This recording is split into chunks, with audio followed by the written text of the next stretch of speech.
যে ব্যক্তি অধিক পরিমাণে ইস্তিগফার পাঠ করবে, আস্তাগফিরুল্লাহ আস্তাগফিরুল্লাহ রাব্বি মিন কুল্লি যামবিন ওয়া আতুবু ইলাইহি লা হাওলা ওয়ালা কুওয়াতা ইল্লা বিল্লাহিল আলিয়্যিল আযীম, অর্থাৎ যে ব্যক্তি অধিক পরিমাণে মহান মালিকের কাছে ক্ষমা ভিক্ষা চাইবে, আল্লাহ রাব্বুল আলামিন ওই ব্যক্তিকে 5টি মহা পুরস্কারে পুরস্কৃত করবেন।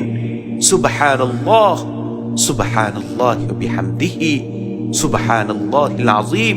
তার মধ্যে নম্বর 1 হচ্ছে যে ব্যক্তি অধিক পরিমাণে ইস্তিগফার পাঠ করবে, আল্লাহ রাব্বুল আলামিন ওই ব্যক্তিকে ধন সম্পদ দিয়ে সাহায্য করবেন।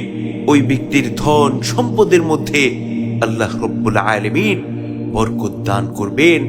সুবহানাল্লাহ সুবহানাল্লাহি ওয়া বিহামদিহি সুবহানাল্লাহিল আযীম। নম্বর 2 হচ্ছে যে ব্যক্তি বেশি বেশি ইস্তিগফার পাঠ করবে, আস্তাগফিরুল্লাহ আস্তাগফিরুল্লাহ পাঠ করবে, আল্লাহ রাব্বুল আলামিন ওই ব্যক্তিকে সন্তান সন্ততি দিয়ে সাহায্য করবেন। মহান মালিক তার সন্তান সন্ততিকে নেককার সন্তান হিসেবে কবুল করবেন। সুবহানাল্লাহ সুবহানাল্লাহি ওয়া বিহামদিহি সুবহানাল্লাহিল আযীম। নম্বর 3 হচ্ছে যে ব্যক্তি বেশি বেশি আল্লাহ রাব্বুল আলামিনের কাছে ক্ষমা চাইবে, ইস্তিগফার পাঠ করবে, আস্তাগফিরুল্লাহ আস্তাগফিরুল্লাহ পাঠ করবে, আল্লাহ তাবারক ওয়া তাআলা ওই ব্যক্তির রিজিকের মধ্যে বরকত দান করবেন।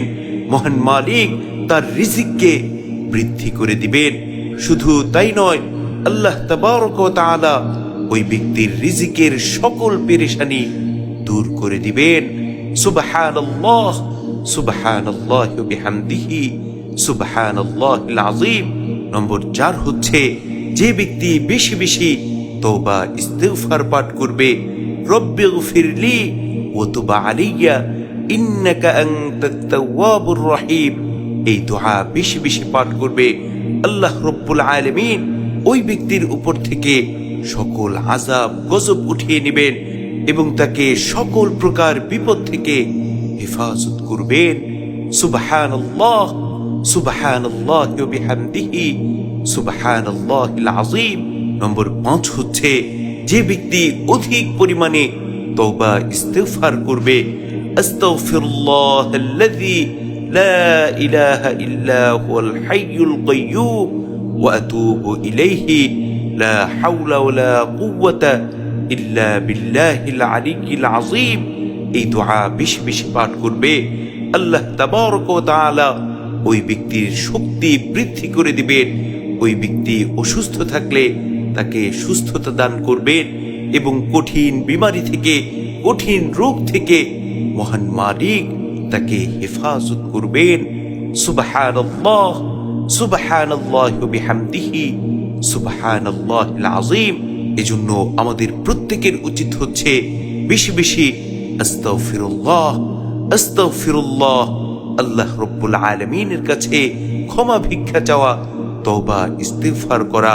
যদি আমরা বেশি বেশি তওবা ইস্তিগফার করতে পারি তাহলে ইনশাআল্লাহ ইনশাআল্লাহ আল্লাহ রাব্বুল আলামিন আমাদের রিজিকের সকল পেরেশানি দূর করে দিবেন, আমাদেরকে বিপদ আপদ থেকে হেফাজত করবেন, আমাদের সন্তানদেরকে নেককার সন্তান হিসেবে কবুল করবেন, আমাদেরকে কঠিন বিমারি থেকে, জটিল রোগ থেকে সুস্থতা দান করবেন।